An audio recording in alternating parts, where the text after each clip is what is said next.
Hey guys, in this video I will show you how to download Firebase Studio Project.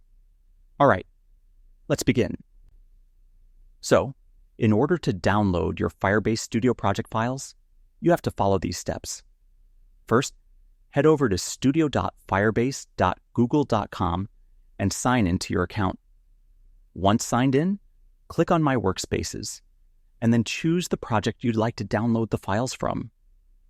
For this demonstration, I'll select the Pedometer Pal app, which is just a demo project I created. After selecting your project, it will open in a new page.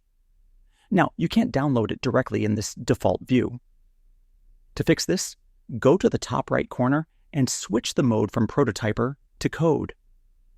Once it's set to Code view, you'll notice the left-hand side of the screen changes. You'll now see a full Explorer panel with all your project files listed. From here, right-click on the SRC folder, and when prompted, make sure it says Allow.